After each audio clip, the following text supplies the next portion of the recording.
glad Steve's not here because God's been kind of dealing with me about a topic that I've never actually taught on this, and it's kind of controversial. And there's literally theologians and pastors and leaders kind of argue over this topic.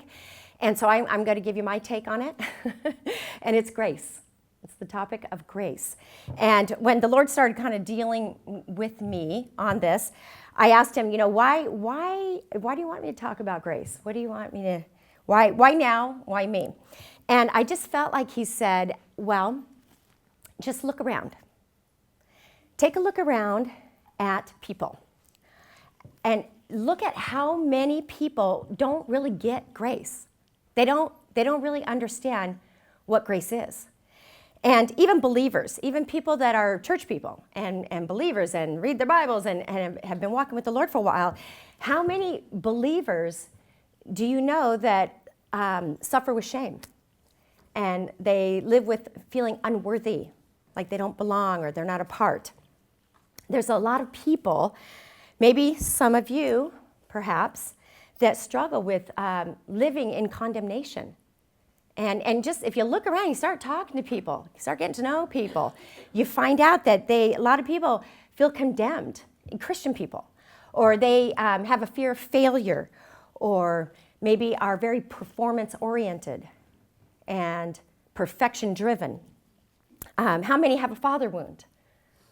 A lot of people out there. How many live discouraged or depressed even, disappointed, because they just feel like their lives can't measure up. They just can never quite measure up to whatever the standard is. And how many know that standard seems to change sometimes? So, and we sometimes we look at our lives and they're not what we thought they were going to be. And maybe things aren't turning out the way you pictured when you were younger. And now you're in your 30s or your 40s or your 50s and you're going, this is not really the way I thought it was going to go. And how many of you know you get into trouble when you start comparing your life with other people's lives? Yeah, I know. I remember when I was a young mom, my kids were little, and I was a stay-at-home mom. And I had a best friend that I had grown up with and went all the way through school with, and our lives took very different paths. And I remember we would get together occasionally, like maybe once a year, every couple of years, and I would go meet her for lunch. And I would come to meet her, and she was a working woman. She was a career woman. And I would come to meet her, and I had my stay-at-home mom clothes on with my little high-top Reebok tennis shoes back then, okay? My little jean skirt and my little plaid shirt. And I just remember going to meet her, and she looked so glamorous. She had the awesome career woman clothes and the money. And I remember comparing myself and thinking, gosh, what would that life be like? I missed out on that part because I got married really young and started having kids. And so I didn't get that whole career thing. And I would compare myself and think, oh my gosh, her life must be so exciting. Look at the clothes she gets to wear, and oh wow. And later on, we'd talk to each other, and I said, I used to compare myself with you and think, what an awesome life, how exciting. And she'd say, I used to look at your life and think, that's the life I want. And now that's the life she has. She has raised her children. She found an awesome husband, got married, settled down, raised her kids, and left her career. And, we always think other people's lives look more glamorous than our own, right? We always think that. And we get into trouble when we start comparing. So I know that some of you might know somebody who struggles, and it possibly could be people here, with those issues of condemnation, fear, worry, anxiety, depression, all those kinds of things that life brings. And I really believe, as I was praying about this message and this service, that there just might be somebody here today that really needs to understand what grace is. And the title of this message today is, What is so amazing about grace? What is so amazing about it? We're going to find out. Now, I told you that this is a topic that sometimes even theologians argue over. And I heard a story about one pastor who asked another pastor, great men of God, great teachers in the body of Christ, and he said, what is your take on grace? And the guy says, well, to me, it's like we're all in a rowboat, and the current is pulling the boat toward hell. But God has provided these oars, and that's his grace. So as long as we keep rowing against the current, we'll get to heaven. And that's his take on grace. As long as we keep rowing. And I just thought about that, and I thought, so if we stop rowing, or we get tired, or burnt out, or hurt, and can't row, we're going to hell? What happens if you can't row? Does that mean we're going to hell? See, all your rowing, that means that's amazing us. If we've got the strength to keep rowing against the tide, against the current, going to hell, that's amazing us. And we're not all that amazing. He's amazing. Okay? He's the one with the strength to keep us going, not ourselves. Now, some people, when asked what is grace, you'll hear them say, well, it's the divine enablement of God. How many would agree with that? Anybody? Okay. And then another camp of people would say it's the unmerited favor of God. How many would agree with that? Yeah. Okay, so if we're talking about what grace does, then yes, grace does divinely enable us to live a new life in Christ. But if we're talking about what grace is, okay, not what grace does, but what it is the unmerited, undeserved, unearned kindness and favor of God. That's what it is, okay? So I want to unpack those three words for you because just to lay some foundation, because I may follow this up with a part two. So the word unmerited, because we've all heard that, it's unmerited. What exactly does that mean, and where is that in Scripture? Well, if you look at Ephesians 2, it says, for by grace you have been saved. How? How have you been saved? By grace. Not because of your rowing, okay? Through faith, and that not of yourselves, not of your rowing, okay? It is the gift of God, not of works, lest anyone should boast. And you know, there's not going to be any boasting in heaven. Okay, there's a lot of boasting on earth about what you've done for God, what you're doing to live the Christian life. But when you get to heaven, you're not going to be saying, I'm here because I rowed. That's why I'm here. And notice, my friends, yeah, they didn't make it. They stopped rowing. But me, I kept rowing. See, that's works.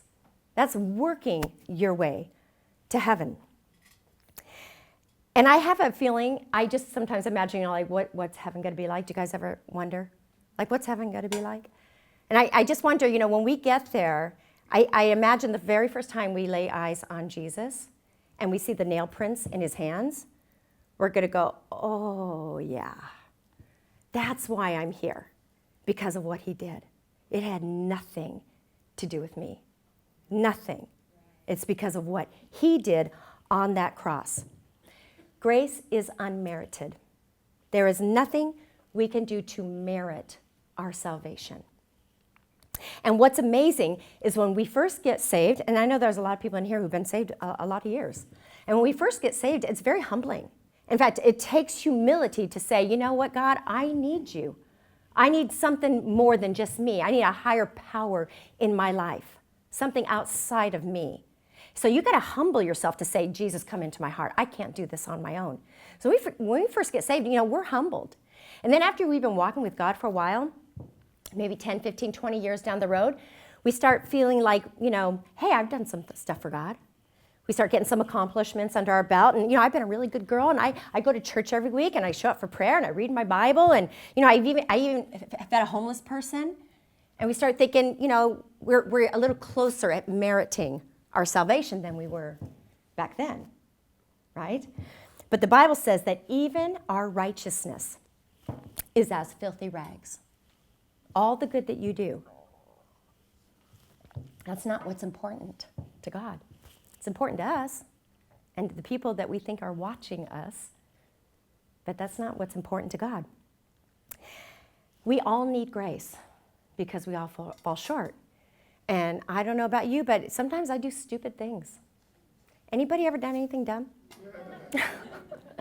Yeah, I don't think I'm the only one. But when I was thinking about this, I remember a story that came up in me. Back in the fall, I was going to decorate my house for fall. And so I needed some new things. So I went down to Hobby Lobby, and I see this really pretty decorative pumpkin. And I think, oh my gosh, that will go perfect on my coffee table. So I get it. And I'm checking out, and the lady says, you want me to wrap it? Because it's pretty delicate. And I said, no, I'm a grown-up. I can handle it. Just put it in the bag. I didn't want to wait. Put it in the bag. I got it. I'm going straight home, okay? So I take that pumpkin and put it on the back seat of my car, and I'm driving home, and I turn the corner, and all of a sudden I hear this little thump, thump, and the bag had rolled off the seat onto the floor of the car. And I thought, oh, it's fine. So I get in the house, and I unwrap my pumpkin. I'm so excited, and there it is, broken, with this big old hole in it.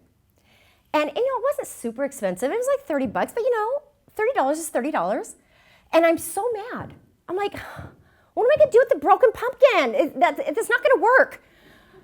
And I spent $30. And I'm thinking, they're not going to take it back. Why would they? It's totally my fault. Not their fault. They even offered to wrap it.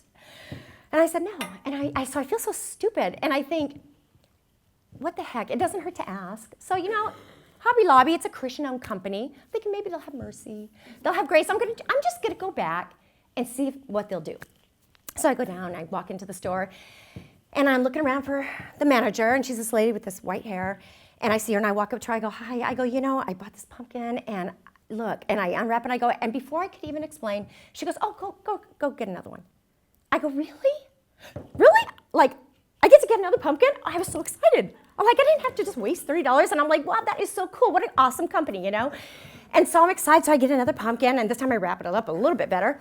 And I think, I'll be really careful this time. I mean, after all, I'm a grown-up. I can get the pumpkin home. And so I put it in the trunk of my car, because it'd be safer there.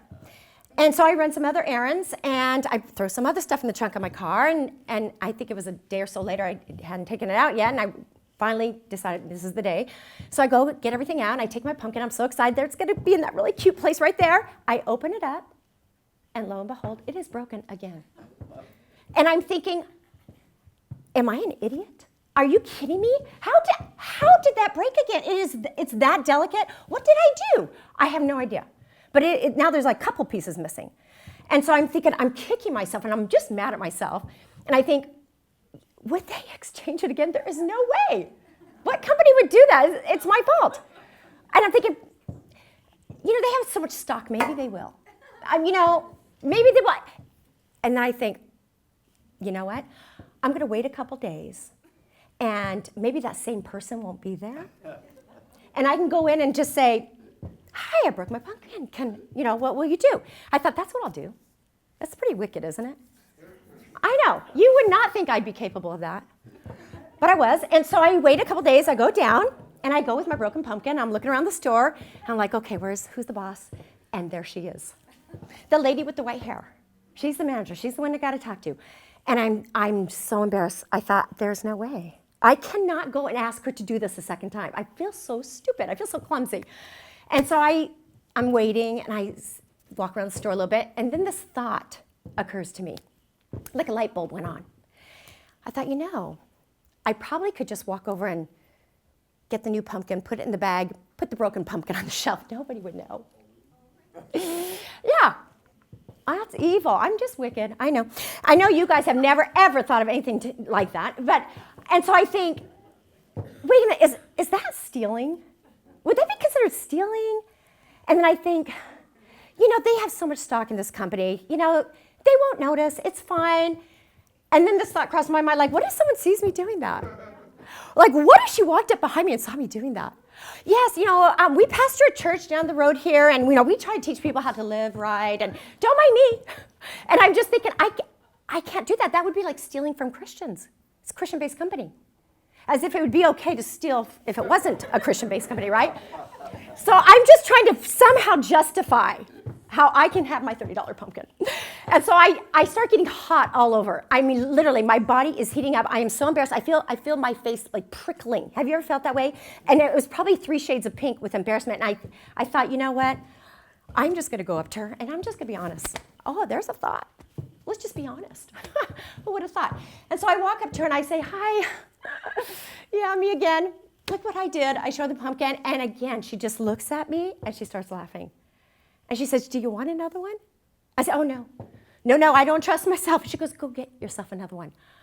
I was like, really? Really? You would do that? Like, I'm going through this emotional turmoil, these mental gymnastics, how to get a pumpkin.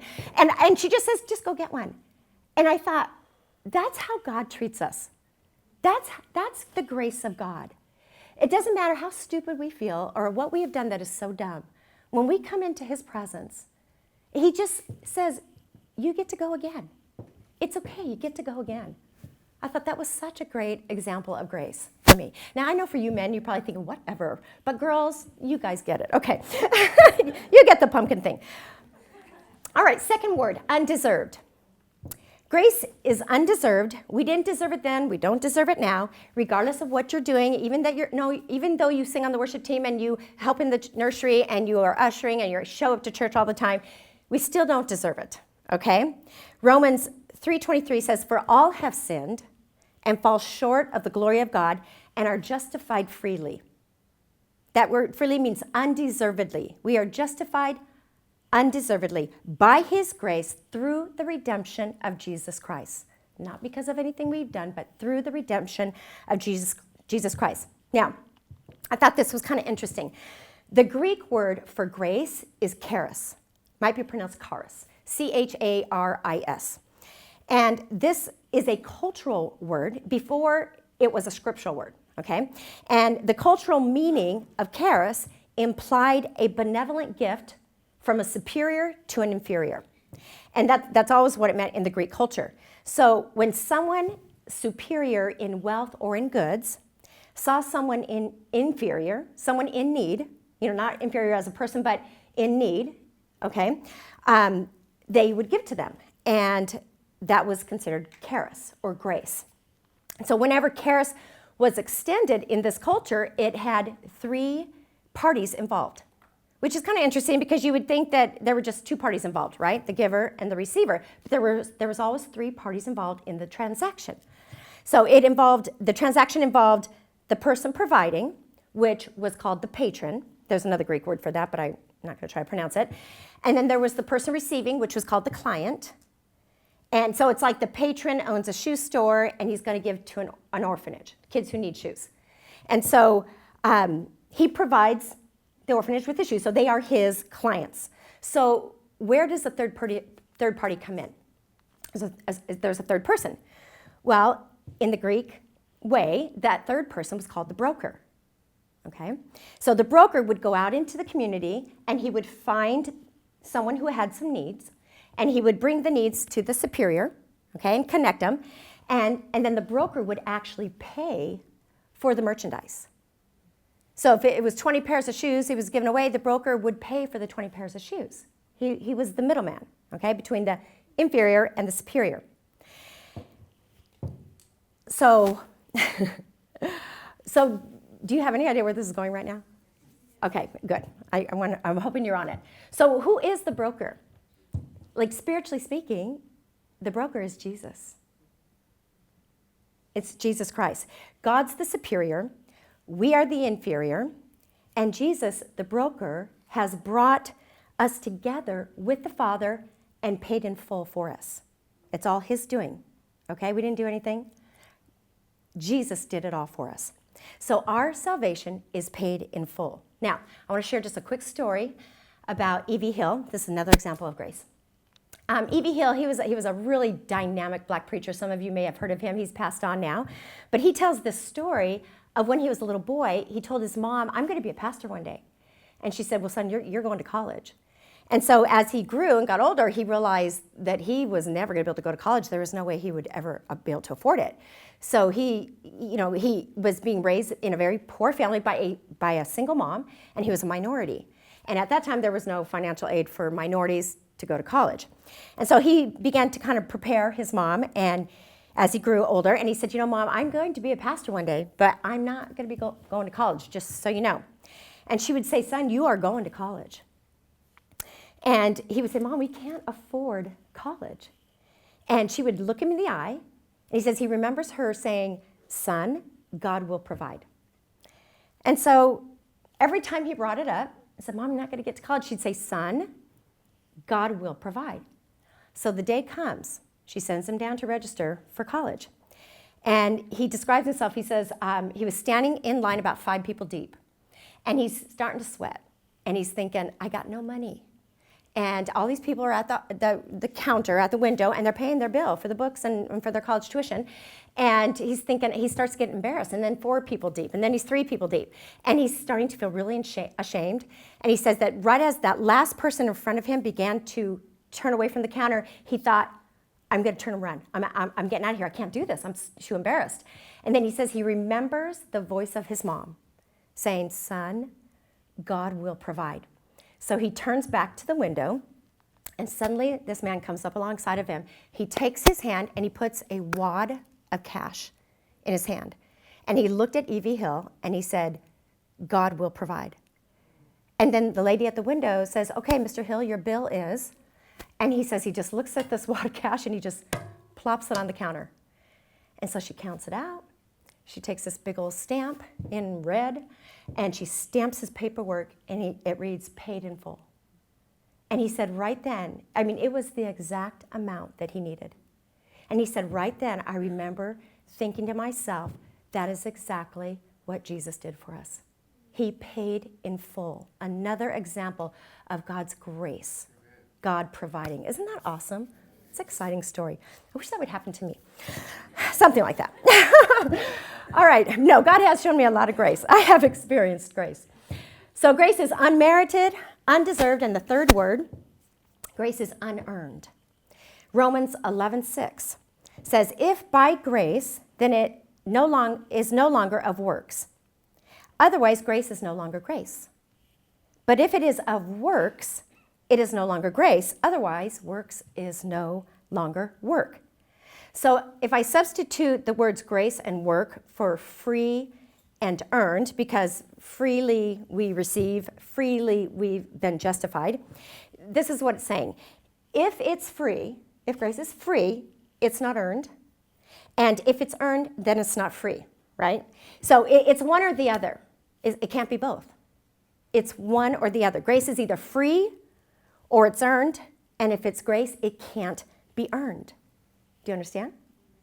Okay, so grace is a gift that's already been paid for us. It'd be like somebody coming up to you and giving you a birthday present and saying, here's your gift, and you go, wow, oh, thank you so much. That'll be $35.99, right? That's not a gift. Like, you're gonna make me pay for the gift? That doesn't work. That's not what he did. And then I found this other definition for grace that I want to read to you. I thought it was really awesome. It says, grace is the dimension of divine activity that enables God to confront human indifference and rebellion with an inexhaustible capacity to forgive and to bless. He's got an inexhaustible capacity to forgive and to bless. And so I'm thinking about that, and it's free. I thought, that's pretty awesome. That's a huge statement right there. And then I thought, if we are made in the image of Christ, and our job, our goal here on earth is to be transformed into how he is, to be more like him, I want to get to that place where I have an inexhaustible capacity to forgive and to bless. Imagine what that would look like. Well, imagine if we were all like that. If we could all extend forgiveness. Huge capacity for it. Okay, so I want to show you a visual, and gentlemen, whoever is helping me, if you guys could kind of get in your places. This is a visual about grace, and to me, it is the perfect example, and it says it all. And it's about a father. Maybe some of you have heard of this story or even seen the video. It's about a father and a son named Dick and Rick. Dick and Rick Hoyt. And Rick, when he was a baby, he was born with the umbilical cord around his neck and cuts off oxygen to the brain. And they said he will never, ever be able to speak or to walk. He is going to be a vegetable. Let him go. Let him die, institutionalize him, but he is going to be severely, severely handicapped. And the mom and dad, Dick and Judy Hoyt, say, no, we're going to take him home, we're going to raise him. And so as he began to develop, they realized that he was extremely intelligent and that he could actually communicate with his eyes. He wasn't able to speak. He looked retarded. When you see this, you're going to go. But his brain worked, okay? He was smart. And so this is way back in the 70s when he was young, and so they bring a group of engineers together and they develop this computer where he moves the cursor on the computer with his eyes and he bumps his head on this thing kind of like a mouse, and he's able to highlight letters, and eventually he's able to communicate through the computer to his parents. So it says that when he was about 15 years old, one of his classmates got hurt in an accident and it left him paralyzed. And the school was putting together a fundraiser, a 5K race. And the son, Rick, says, Dad, I want to run in that race. And his dad says, okay, because the kid's in a wheelchair. And the dad says, and I hear that the dad was extremely out of shape and overweight. And so he starts to train.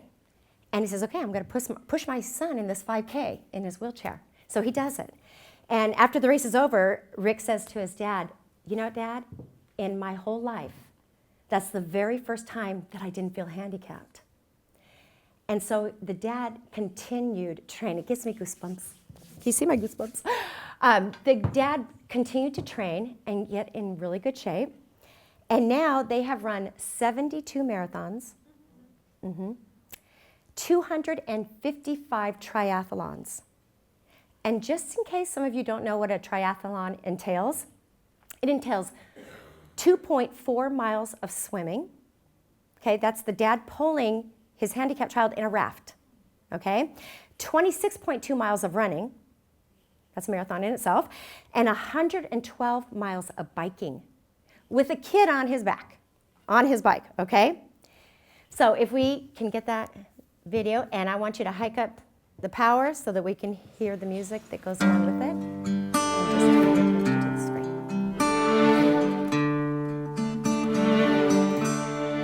Who taught the sun where to stand in the morning? And who told the ocean you can only come this far? And who showed the moon where to hide till evening? Whose words alone can catch a falling star? Well, I know my Redeemer lives. I know my Redeemer lives. All of creation testifies this life within me cries. I know my Redeemer lives. Yeah, the very same God that spins things in orbit runs to the weary, the worn, and the weak, and the same gentle hands that hold me when I'm broken. They conquer death to bring me victory. Now I know my Redeemer lives. I know my Redeemer lives.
But that's pretty inspiring, don't you think? And as awesome as that is for those two, I mean, 255 of those. That's amazing. That's his whole life. He's doing that. They're retired now.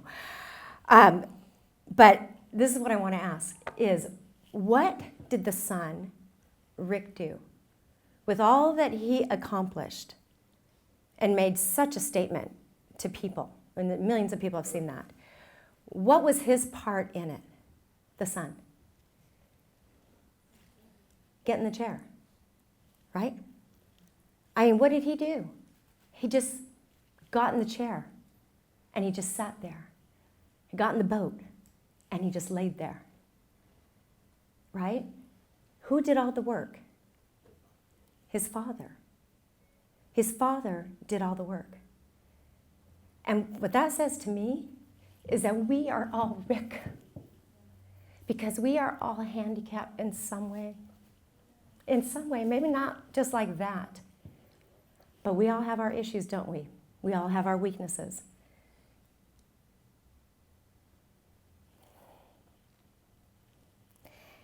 What I believe is God is saying to us today is he just wants you to let him put you in the chair.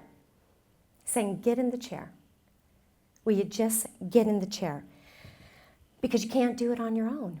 And let me do all the work. He wants to push you. He wants to pull you. He wants to carry you.